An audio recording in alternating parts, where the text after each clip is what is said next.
دوستوں کچھ کریں یا نہ کریں لیکن شب برات میں یہ نماز آپ ضرور پڑھیں، چونکہ دوستوں اس بارے میں جو حضور نے ارشاد فرمایا ہے نا، اسے سننے کے بعد آپ بالکل حیران ہو جائیں گے۔ یہ نماز بہت ہی زیادہ اہمیت رکھتی ہے دوستوں، چونکہ شب برات کی مقدس رات جس میں ہمارے نامہ اعمال رب کے حضور پیش ہوں گے، اللہ کے سامنے ہمارے پورے نامہ اعمال کو پیش کیا جائے گا، تو اس لیے ہماری اور آپ کی ذمہ داری بنتی ہے کہ اللہ کی بارگاہ میں جب ہمارے نامہ اعمال پیش ہوں تو کچھ قیمتی چیزیں بھی اس میں شامل ہو۔ تو قیمتی چیزیں یہ نماز ہے، جس نماز کا ذکر میں آپ کے سامنے کرنے والا ہوں۔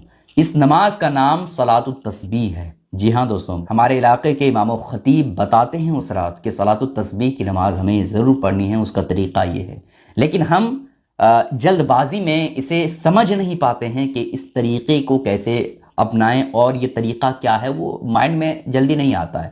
تو آج میں آپ کے سامنے یہ طریقہ بتا رہا ہوں، بالکل غور سے سنیے، اور اس نماز کو آپ کو مقدس رات میں یعنی شب برات کی رات میں آپ کو ضرور پڑھنی ہے۔ صلاۃ التسبیح کے بارے میں حضور نے کیا ارشاد فرمایا ہے وہ بھی میں آپ کو بتاؤں گا۔ پہلے طریقہ کیا ہے صلاۃ التسبیح کا وہ آپ سنیں۔ صلاۃ التسبیح کی آپ کو نیت کرنی ہے۔ نیت کیسے کرنی ہے؟ نیت کی میں نے 4 رکعات نماز صلاۃ التسبیح کی نفل واسطے اللہ تعالیٰ کے منہ میرا کعبہ شریف کی طرف اللہ اکبر کہہ کر کے آپ کو نیت کر لینی ہے، نیت باندھ لینی، ٹھیک ہے۔ نیت باندھنے کے بعد ہم اور آپ کیا کرتے ہیں؟ ثنا پڑھتے ہیں، ہے نا، سبحانک اللہم و بحمدک و تبارک اسمک و تعالی جدک و لا الہ غیرک، یہ ثنا پڑھنا ہے۔ ثنا پڑھنے کے بعد ہم اور آپ کیا کرتے ہیں؟ سورہ فاتحہ پڑھتے ہیں، لیکن اس نماز میں سورہ فاتحہ نہیں پڑھنا ہے، بلکہ 15 مرتبہ یہ تسبیح پڑھنی ہے۔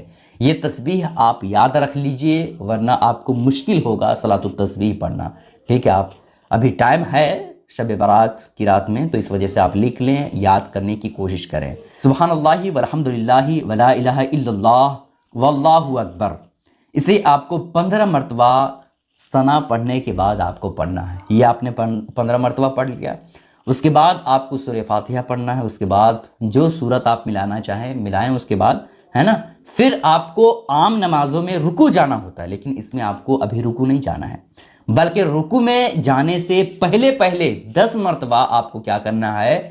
پھر سے وہ تسبیح پڑھنا ہے، سبحان اللہ والحمد للہ ولا الہ الا اللہ واللہ اکبر، ہے نا۔ اسے آپ کو 10 مرتبہ رکوع میں جانے سے پہلے پڑھنا ہے۔ پھر آپ کو رکوع میں جانا ہے، رکوع میں جو تسبیح ہیں، ہے نا، وہ آپ 3 مرتبہ یا 5 مرتبہ جتنا پڑھتے ہیں وہ آپ پڑھیں۔ رکوع کے جو تسبیح ہیں اس کو پڑھنے کے بعد پھر سے 10 مرتبہ سبحان اللہ والحمد للہ یہ آپ کو پڑھنا ہے۔ اس کے بعد آپ سمیع اللہ لمن حمدہ تکبیر کہتے ہوئے آپ کھڑے ہو جائیے۔ اب کھڑے ہونے کے بعد آپ کیا کرتے ہیں؟ فوراً سجدے میں چلے جاتے ہیں، لیکن آپ کو ابھی سجدہ نہیں جانا ہے۔ آپ رکوع کر کے کھڑے ہوئے تو کھڑے آپ کو 10 مرتبہ یہ تسبیح پڑھ لینی ہے نا۔ 10 مرتبہ آپ نے یہ تسبیح پڑھ لیا، اس کے بعد آپ سجدے میں ڈائریکٹ چلے جائیں۔ سجدے میں جانے کے بعد سجدے کے جو تسبیح ہیں وہ آپ 3 مرتبہ یا 5 مرتبہ جتنا پڑھتے ہیں وہ پڑھیں۔ اس کے بعد آپ کو 10 مرتبہ پھر سے ہی سجدے کی ہی حالت میں، تسبیح پڑھنے کے بعد سجدے کی ہی حالت میں آپ کو 10 مرتبہ وہی تسبیح پڑھنا ہے۔ 10 مرتبہ آپ نے پڑھ لیا، پھر اس کے بعد سجدے سے آپ اٹھ جائیں۔ سجدے کے بعد جب ہم اٹھتے ہیں اس کے بعد ہم فوراً سجدے میں جاتے ہیں نا، اس میں آپ کو نہیں جانا ہے، بلکہ سجدہ کرنے کے بعد جب ہم اٹھتے ہیں تو اسی بیٹھے آپ کو پھر سے 10 مرتبہ تسبیح پڑھنا ہے، ٹھیک ہے۔ تسبیح آپ نے پڑھ لیا، اس کے بعد پھر سے ایک جو سجدہ بچا ہوا ہے وہ آپ پھر سے سجدہ کریں۔ پھر اس کے بعد سجدے کی جو تسبیح ہیں وہ آپ سجدے کی تسبیح پڑھیں، اس کے بعد پھر سے آپ یہ 10 مرتبہ تسبیح پڑھیں۔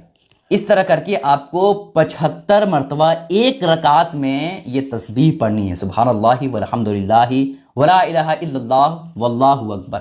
یہ تسبیح آپ کو ایک رکعت میں 75 مرتبہ پڑھنا ہے، ٹھیک ہے۔ پھر اس کے بعد آپ کو دوسری رکعت میں، چونکہ ثنا تو پڑھنا نہیں ہے نا، تو جو ہی آپ سجدہ کرنے کے بعد دوسرے سجدہ آپ نے کیا، اس کے بعد جب آپ کھڑے ہوئے اور کھڑے ہونے کے بعد جس طرح سے عام نمازوں میں سورہ فاتحہ پڑھتے ہیں اور دوسری سورت ملاتے ہیں وہ تو آپ کو پڑھنا ہی ہے، لیکن اس سے پہلے آپ کو 10 مرتبہ، 15 مرتبہ اس بار نہیں پڑھنا ہے بلکہ 10 ہی مرتبہ پڑھنا ہے۔ اسی طرح سے کر کے اور رکعتیں آپ کو پوری کرنی ہے، لیکن پہلی رکعت میں آپ نے 75 مرتبہ اس تسبیح کو پڑھانا، لیکن اس بار 70 مرتبہ پڑھنا ہے دوسری رکعت میں اور تیسری رکعت میں اور چوتھی رکعت میں، ٹھیک ہے۔ وہ اس طور پر کہ جیسے آپ نے دوسرے سجدے کیے نا، دوسرا سجدہ کرنے کے بعد ہم اور آپ کیا ہو جاتے ہیں؟ کھڑے ہو جاتے ہیں۔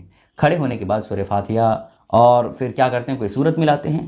لیکن سورہ فاتحہ اور سورت تو ملانا ہی ہے، لیکن اس سے پہلے آپ کو 10 مرتبہ، اس بار 15 نہیں بلکہ 10 مرتبہ یہی تسبیح پڑھنی ہے۔ اس کے بعد آپ کو پھر سے وہی طریقہ اپنانا ہے جو طریقہ آپ نے پہلی رکعت میں اپنایا تھا، ٹھیک ہے؟ تو اس نماز کو آپ ضرور پڑھیں، بس ایک رکعت میں کیسے پڑھنا ہے وہ اپنے مائنڈ میں سیٹ کر لیں۔ اس کے بعد دوسری رکعت میں کیا ہے؟ صرف 10 ہی مرتبہ شروع میں پڑھنا ہے۔ اس کے بعد جس طرح سے آپ پڑھتے گئے پہلی رکعت میں اسی طرح سے آپ پڑھتے جائیں۔ یہ نماز بہت ہی زیادہ اہمیت رکھتا ہے دوستو۔ نبی پاک علیہ الصلوۃ والسلام نے ارشاد فرمایا کہ زندگی میں ایک مرتبہ موقع نکال کر کے، ٹائم نکال کر کے اس نماز کو ضرور پڑھو، چونکہ اس نماز میں بہت ساری فضیلتیں ہیں، بہت ساری